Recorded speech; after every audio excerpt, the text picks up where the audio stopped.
long time ago, I worked for this really tall and impressive looking dude with a military haircut. Years before I met him, he didn't want to be in the Army so bad that he took his M16 and literally shot himself in the foot. They figured it out and he was charged with malingering, which is when you hurt yourself to get out of duty. For that, he got 6 months in military prison, then he was dishonorably discharged. Impressive looking or not, is that who you want working in your house? Hi, my name's Eric, and this is the Remodel Protection Show. This is where you learn to avoid self-inflicted wounds during a remodel or renovation project. Not that I'm implying that you have already, but if the shoe fits and it has a hole in it, you're in the right place. We're here to help patch it up. Step by step, I can show you ways to increase the value and quality of your next construction project. Not only can I show you how to avoid disastrous change orders, I can show you how to maintain peace of mind and security about your largest material asset. When I got into remodeling over 25 years ago, my boss was a guy named Hammer. He roaded me with work because he had no license for multiple DUIs. That, and he couldn't fit a ladder on his Harley. You'd be lucky to find someone as skilled as Hammer. By the time I met him, he'd been doing construction for over 30 years. But they didn't call him Hammer because of how well he swung one. He claimed to have been an enforcer in the Hells Angels, so it may have been in relation to his fists. He certainly looked the part. Back then, if you rode a Harley with a receding hairline ponytail, it meant either you were pretty tough, in a midlife crisis, or a little bit of both. Hammer was able to smooth his way in with expensive customers. Slick talk and a ton of confidence. Hammer landed a lot of work, often getting cash up front. 90% of the time, Hammer came through and was a hero to his clients. But if you were the unlucky enough to hire him when he was in a bad way, you were going to regret it the rest of your life. Hammer had knowledge and skill, but he had no business license, no insurance, and lived in a court-ordered drug rehab to transition back into society. They let him out to work during the day, but he had to be back by 5 p.m. for group therapy. I think they did a cavity search every day.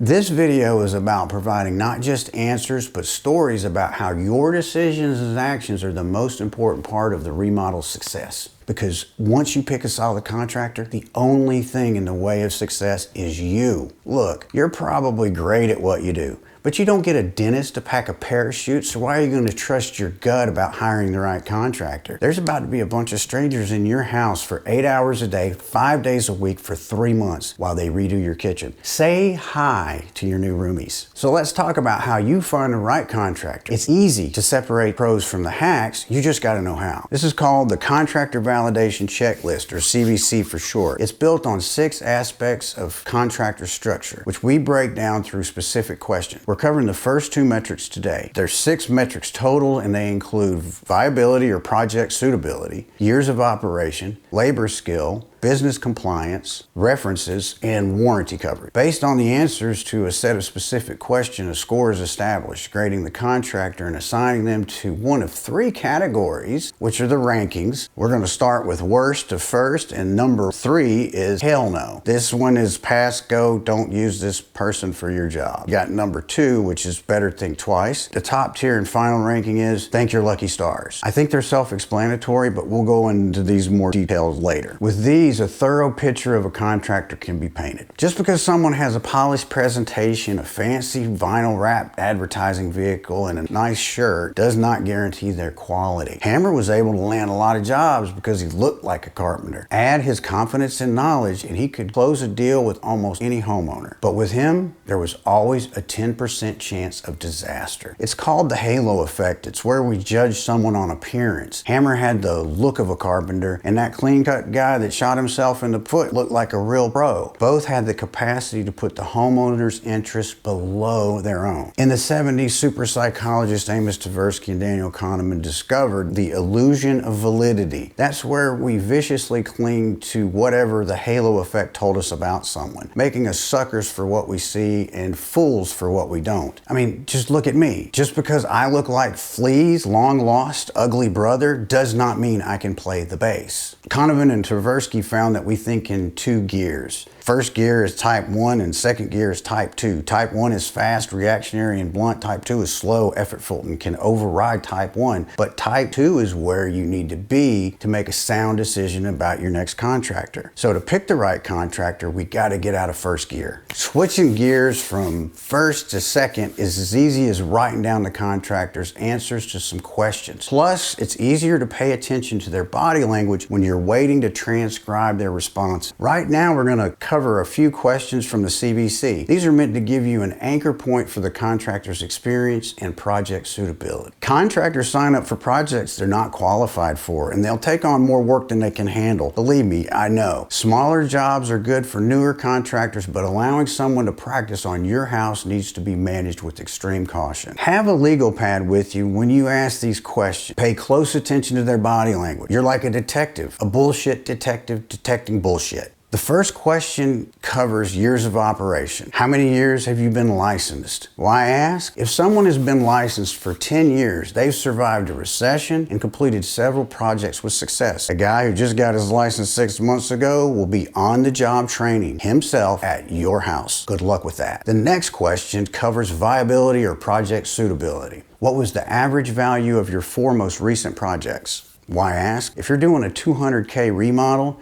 you don't want a guy who's been doing decks. And don't think people won't lie about their experience and qualification. It's easier to find someone who will lie than someone who is actually qualified. The last question is, how many projects will you be on at one time? Why ask? This will tell you how spread out they are. Established contractors have multiple solid superintendents and can do several projects at once. What you don't want is the guy who is running around to 4 jobs every day. These hard metrics avoid leading you into an illusion of validity via the halo effect. Each answer is graded on a 3-point system. The points are added and the score tells the story. These questions are just to qualify the contractor to allow them to bid the work. They still have to present a competitive bid to win the project, assuming you get multiple quotes. This is your home. You have a lot at stake. Being a good steward is the key. Next time, we're going to go through the last 4 aspects. By the time we're done next week, you'll be able to spot a hack in 6 questions or less, and you'll be able to save yourself a lot of headache and heartache.